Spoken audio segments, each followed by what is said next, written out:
Olá a todos, bem-vindos ao canal. Meu nome é Silvânia. Hoje nós vamos falar um pouquinho sobre o arrependimento, ok? E peço a vocês que continuem curtindo, compartilhando, assistindo o vídeo até o final. E vamos juntos nessa missão, nos tornando cada dia mais pessoas melhores, certo? E hoje eu vou estar lendo um texto que está em Mateus, capítulo 3, do verso 1 ao 3. Então, quem puder acompanhar, tiver a Bíblia acessível, pode estar acompanhando também. E em seguida nós vamos estar falando sobre o assunto, que é o arrependimento. E naqueles dias apareceu João Batista pregando no deserto da Judéia e dizendo: arrependei-vos, porque é chegado o reino de Deus. Porque este é o anunciado pelo profeta Isaías, que disse: voz do que clama no deserto, preparai o caminho do Senhor, endireitai as suas veredas. Amém. Então eu vou ler somente até aqui, né? Quem quiser estar anotando, esse texto está em Mateus capítulo 3, do verso 1 ao 3. E essa semana, né, eu meditando sobre essa questão do arrependimento, e Deus começou a me dar um discernimento em relação a isso. E essa semana eu até fiz uma postagem na minha rede social, no Facebook, falando, né, algo que eu considero muito profundo, né? Eu até anotei aqui sobre o que eu escrevi lá nessa postagem, que diz assim: a embriaguez de Noé, o adultério de Davi e a mentira de Pedro deixa claro quanto precisamos ser vigilantes. Olha só, olhando para homens que a Bíblia nos traz como referência, mas esses homens não deixaram de ser falhos como nós. E o que deixa como exemplo a atitude, as falhas e os erros deles é a condição do arrependimento. Não diferente de Noé, nós sabemos que Davi, ele cometeu um pecado grave, como todos, né, que tem conhecimento da Bíblia sabe, mas ele se arrependeu profundamente. É tanto que, como punição, Deus ele tirou o filho que ele tinha, né, fruto de um adultério.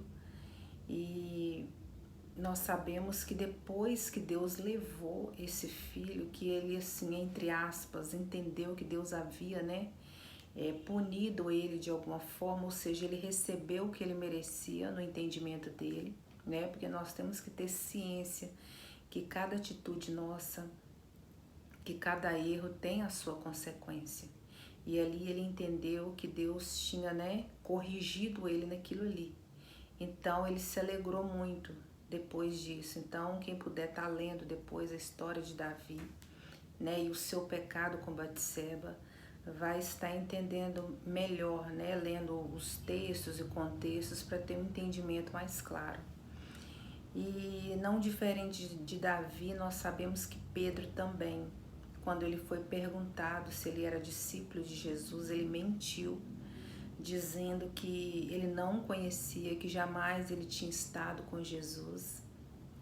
Mas a diferença também é que depois que ele cometeu, né, essa falha de mentir acerca disto, ele teve um profundo arrependimento, um arrependimento genuíno, coisa assim que, segundo a palavra, trouxe para ele uma amargura de sentimento, uma tristeza muito profunda.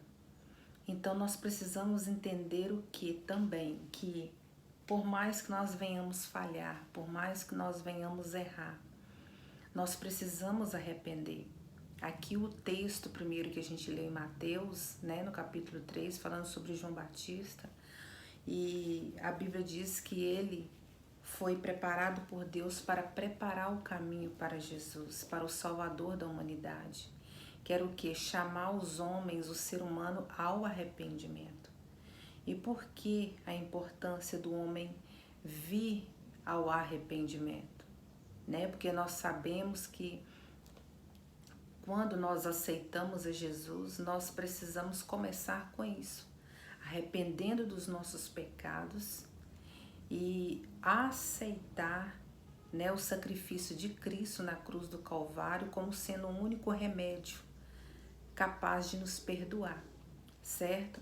Então daí a importância de primeiro nós arrepender para depois aceitar a Cristo, entender a nossa condição humana. E sobre isso também, algo que eu quero falar que é muito importante, precisamos ter entendimento do quão frágil e falho nós somos. Daí, quando eu fiz essa postagem falando sobre essa situação de a embriaguez de Noé, o adultério de Davi, a mentira de Pedro, deixa claro o quanto precisamos ser vigilantes, né? Não quer dizer que precisamos ser perfeitos, mas que precisamos vigiar em todo o tempo, né? E a palavra dá uma série de conselhos em relação à vigilância, que é o quê?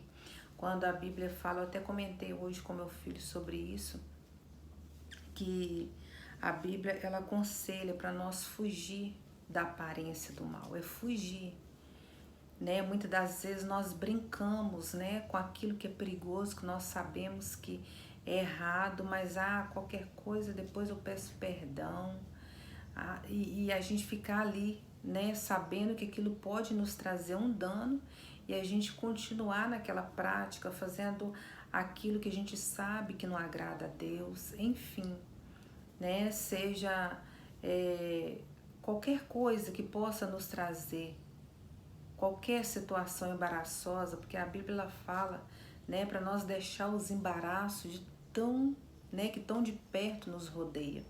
Então é muito importante nós termos essa clareza, esse esclarecimento em relação ao arrependimento, que independente de qualquer pessoa, qualquer ser humano, todos são chamados ao arrependimento.